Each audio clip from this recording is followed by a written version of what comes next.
지구인 여러분 안녕하세요. 저는 엘렌이고 여러분과 똑같은 태양계에 삽니다. 하지만 여러분과 제가 마주칠 가능성은 거의 없어요. 왜냐하면 여러분과 저의 태양계는 평행세계에 존재하기 때문이죠. 그리고 제가 사는 세계에서는 사람들이 지구에 살지 않아요. 왜냐하면 우리의 태양은 여러분의 태양보다 크기가 2배나 적기 때문이죠. 그게 뭐 어떠냐고요? 가서 팝콘을 챙겨오세요. 이야기해드릴게요. 여러분은 아마 지구에서 살면서 여러분이 태양의 크기에 얼마나 의존하고 있는지 생각해 보신 적이 없을 거예요. 태양의 크기가 아무런 연관도 없는 것처럼 느껴지신다면 제가 깜짝 놀랄 만한 이야기를 해드릴게요. 여러분의 세계에 있는 태양은 황색 외성으로 24시간 내내 자기장을 생성하는 불타는 플라즈마로 이루어진 완벽한 구체예요. 비록 이름에 난쟁이 외자가 들어가긴 하지만 태양의 질량은 여러분이 살고 있는 행성보다 33만 배나 더 크죠. 그리고 이 커다란 녀석의 지름은 140만 킬로미터가 넘어요. 제가 부러워하는 것처럼 들리시나요? 네, 부러운 거 맞아요. 하지만 여러분도 기억하시겠지만 제가 사는 곳의 태양의 크기는 여러분의 태양의 절반이에요. 그리고 그로 인해 모든 게 달라졌죠. 왜냐하면 우리의 태양은 적색 외성이거든요. 우리의 태양이 그렇게 된 건 수세기 전이었어요. 뭔가가 잘못되는 바람에 태양이 질량을 잃기 시작했죠. 그러더니 점점 더 차가워지고 어두워지더니 결국에는 적색 외성이 되었어요. 여러분의 세계에서 여러분의 행성과 가장 가까운 적색 외성은 프록시마 센타우리인데 지구로부터 약 4광년 정도 떨어져 있어요. 이 별들은 은하계에서도 생명이 긴 편에 속하는데 우리의 태양은 아마 빛을 몇 조 년도 더 발산할 것 같아요. 청색 외성으로 변하기 전까지 말이죠. 비록 우리의 미래가 긍정적이긴 하지만 우리의 태양이 적색 외성으로 변하는 사건은 우리의 고향 행성인 지구에서 생명이 존재할 수 없게 만들었어요.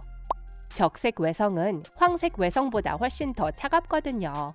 그리고 비록 우리 태양의 온도는 여러분의 태양처럼 섭씨 5500도였지만 그 비극적인 변화를 겪고 난 뒤 섭씨 3540도로 떨어졌어요.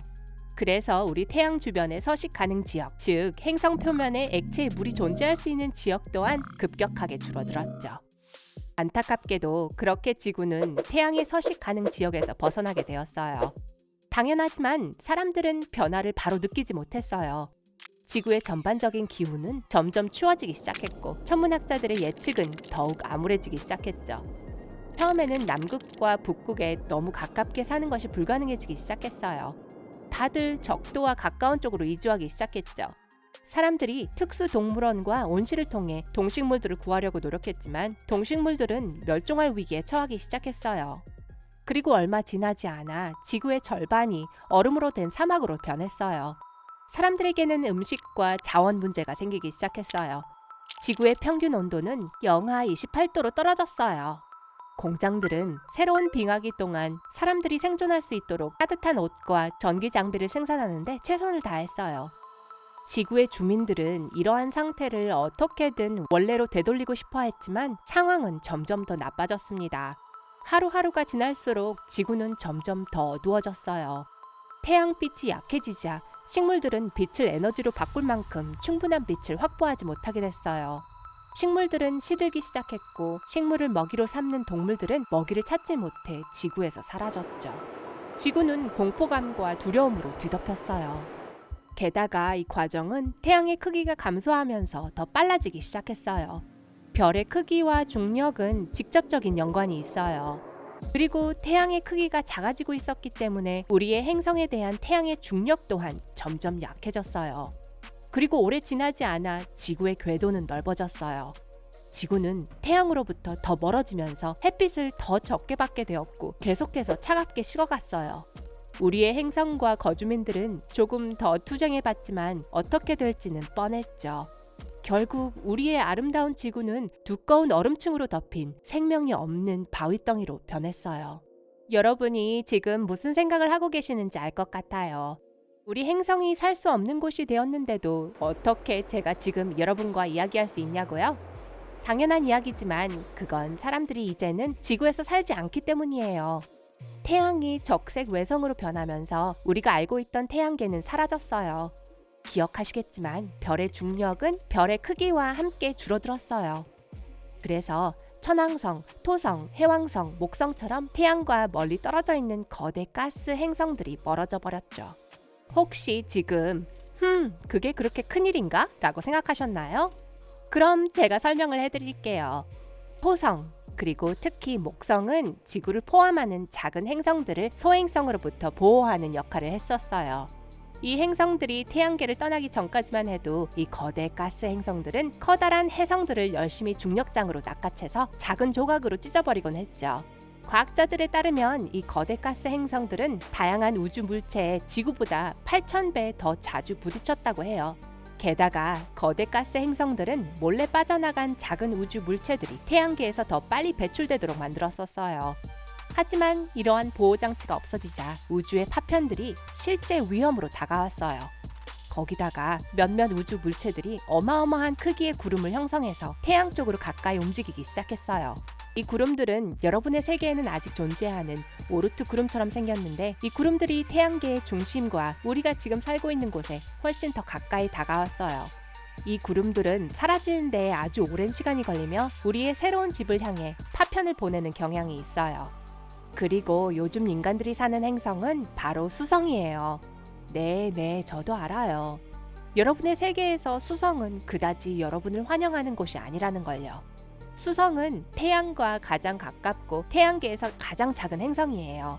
약한 대기와 극한 기온 때문에 인간들에게는 가장 부적합한 장소로 꼽히죠.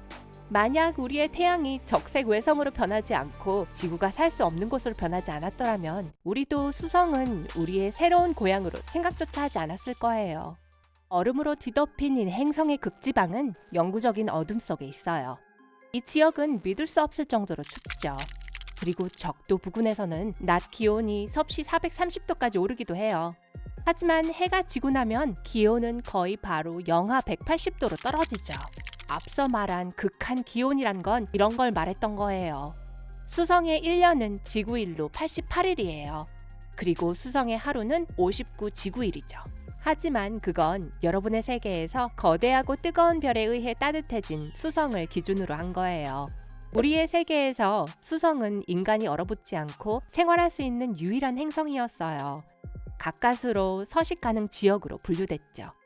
기억나실지 모르겠지만 우리 태양의 질량은 하룻밤 사이에 반토막 난 게 아니에요. 비록 질량이 줄어드는 과정이 빠르긴 했지만 우리의 과학자들과 기술자들은 지구 전체의 인구와 대부분의 동식물을 수성으로 옮길 방법을 가까스로 찾아냈어요. 이곳은 꽤 북적거리는 편이지만 그래도 살아있어서 다행이라고 생각해요. 우리의 새로운 고향은 우리를 보고 그렇게 기뻐하진 않았어요. 우리는 종종 예측할 수 없는 수많은 문제와 장애물들을 맞닥뜨리곤 했어요. 물론 우리의 행성이 더 이상 그렇게 놀라울 정도로 뜨겁거나 차갑지는 않았지만요. 이곳의 기온은 더 아늑하고 포근해져서 사람들이 살기에 훨씬 더 적합해졌어요. 액체에 물 또한 나타났는데 이건 우리에게 정말 좋은 소식이었죠. 하지만 다른 면에서는 상황이 전혀 나아지지 않았어요. 수성에는 지금도 숨 쉴 수 있는 대기가 없어요.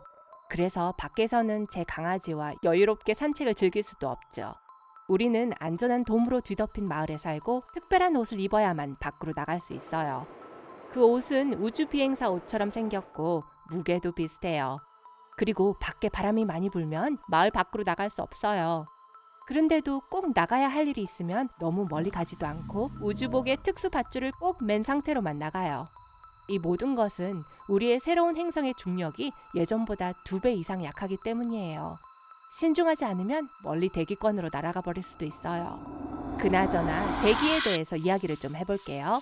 수성의 중력은 대기를 붙잡아 놓을 수 있을 정도로 강하지가 않아요. 그래서 태양풍에 의해 주기적으로 날아가곤 하죠. 또한 태양의 방사선도 매우 조심해야 해요. 태양이 예전처럼 크지도 밝지도 않은 건 사실이지만 그래도 특수한 보호 장비 없이 밖으로 나가면 목숨을 잃게 되거든요. 하지만 그것만 제외하면 수성은 아주 멋진 곳이에요.